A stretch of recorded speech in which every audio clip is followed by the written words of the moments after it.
What? Little pig, little pig. Would you just call me? Time for another Stephen King video. Can you just come in? I can't hear you. Which one are we gonna do next?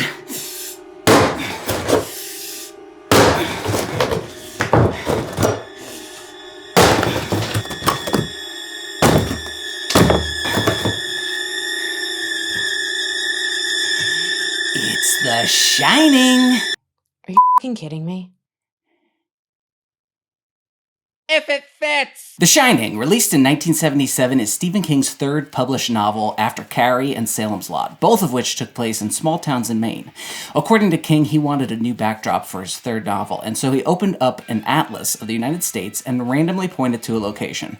That location turned out to be Boulder, Colorado, which reminded King of the night he and his wife Tabitha stayed in the Stanley Hotel. Located in Estes Park, Colorado, about an hour outside of Boulder, the Stanley Hotel is a famously haunted location, and back on October 30th, 1974, King and his wife were the only two guests to be booked at the hotel.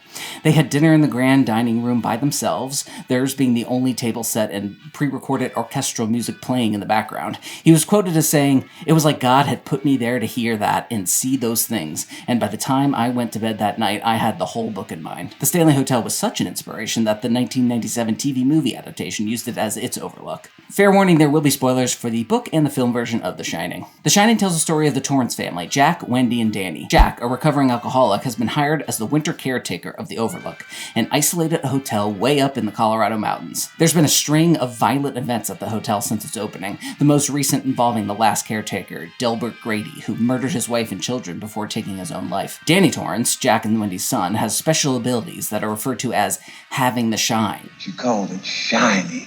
He gets premonitions and can read people's minds or get a feeling for their emotions. Over the course of their stay, the hotel, wanting to add Danny's powers to its already robust special skills section, the hotel begins to torment the family, trying to get at Danny through Jack, who may or may not have some shine himself. The Overlook drives Jack mad or possesses him until he goes on a murderous rampage trying to kill his wife and son. And hot damn, he did it again.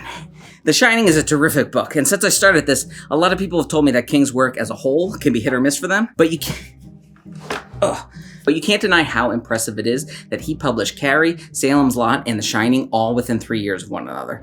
All of the supernatural stuff makes The Shining a fun horror book, but it's the way King uses the supernatural to enhance some of the deeper themes that makes it a great book.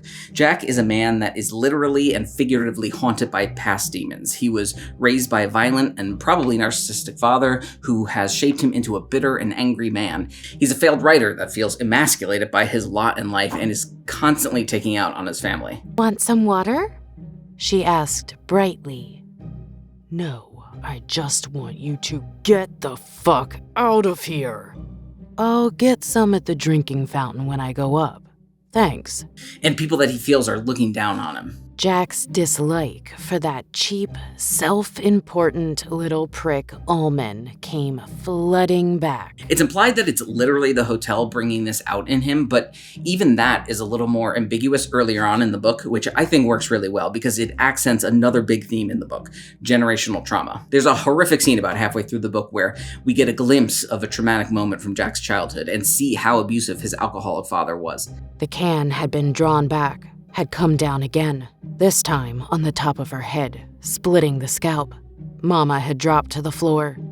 He had been out of his chair and around to where she lay dazed on the carpet, brandishing the can, moving with a fat man's grotesque speed and agility, little eyes flashing, jowls quivering as he spoke to her just as he had always spoken to his children during such outbursts.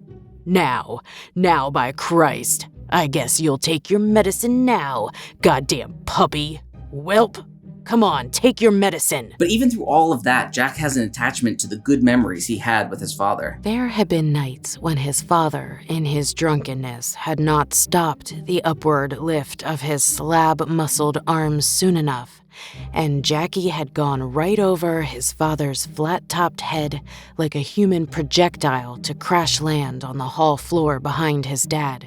But on other nights, his father would only sweep him into a giggling ecstasy. And so even though his father is long gone, he still holds a lot of sway over Jack in his alcoholism and his temper. He even parrots the words he says. Now you'll take your medicine. Jack grunted. Now, by God, won't you? Young pup. Young worthless cur. Now, by God, right now, every drop. Every single damn drop. And I know that Danny says those same phrases somewhere in this book, and I could not find it. Look at all these tabs, and I didn't highlight it. What is wrong with me? Anyway, if you know where it is in the book, let me know in the comments because it's driving me nuts. And even though it's not very fleshed out, even Wendy is suffering from that past relationship with her mother. Had she wanted to think Jack was to blame? Was she that jealous? It was the way her mother would have thought.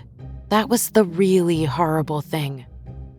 Wendy felt her face burn, yet knew with a kind of helpless finality that if the whole thing were to be played over again, she would do and think the same way.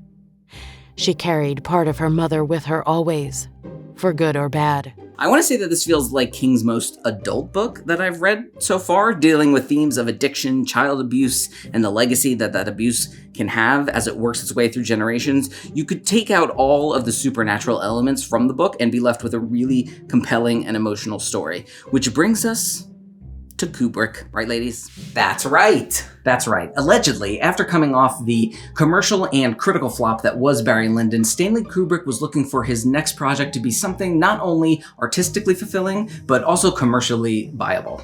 And apparently, after making his way through a slew of horror books, Kubrick was finally intrigued by The Shining. I mean, who wouldn't be, right? It's a great book. I'm not going to be able to say anything about the film version of The Shining that hasn't already been said before. I'll add my voice to the people talking about how terribly Shelley Duvall was treated during the production, and agree that hurting people, whether it's physically or emotionally, doesn't make your art better. Watch Maggie Mayfish's great video where she talks about it, and Auteur theory. Auteur, I can't say Auteur. There are links below. Just go watch it. But I will say this, something I don't think very many people talk about. We don't think that the film version of The Shining is all that different from the book. Hear us out. Yes, Kubrick stripped away all of the backstory and arguably the emotion, but he hits all the same beats as the book. Grady, the former caretaker who killed his daughters, we don't know why that woman drowned in the bathtub, but the book tells us explicitly what happened to her. Tony, Red Rum, even the man in the bear dog costume makes sense when you've read the book. Wendy even explicitly mentions the hotel carpets in the book. Wendy glanced down at the hall runner herself. Pretty, but definitely not anything she would choose for her own home. There are small changes. Of course, the hedge animals are a hedge maze. Thank God. The rogue mallet is an axe. Halloran is killed. But we still get Jack drinking at the bar, the ghostly party guests. The film doesn't explain any of what's going on, and I think the film is better for it. But in my opinion, it's a fairly straightforward adaptation. Are you ready for my final controversial take? I think the film version of The Shining is overrated. Now, before you head to the comments to tell me how dumb I am, I didn't say that it was bad. I said it was overrated. I still really love the film, but I was never overwhelmed by it like some people seem to be. It did just make the BFI Top 100 Films of All Time list, so what do I know? And I think it's because I was missing that emotional core that you get from the book. It feels as cold and clinical as any other Kubrick film. Stephen King famously does not like this adaptation. There's been a lot said over the years, but my interpretation of his opinion is that the book's Jack is a good man made bad by evil forces, while the film's Jack is an evil man whose mask is taken off. And I think I agree with that sentiment, because I don't think Kubrick has any interest in humanizing Jack Torrance.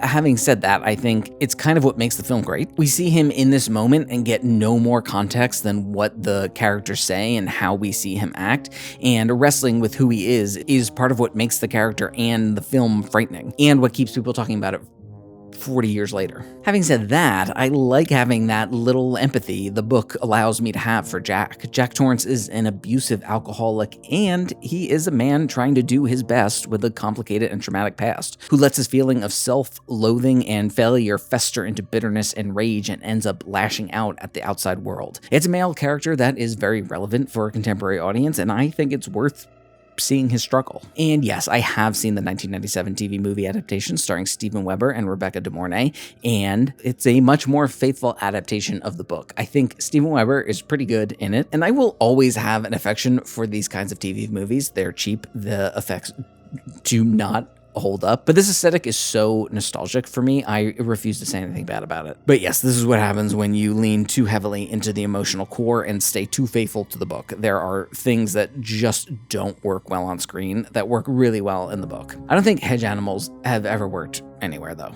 ever. And now while I go by a new door, you can go watch me talk about Carrie and Salem's Lot. Thanks for watching.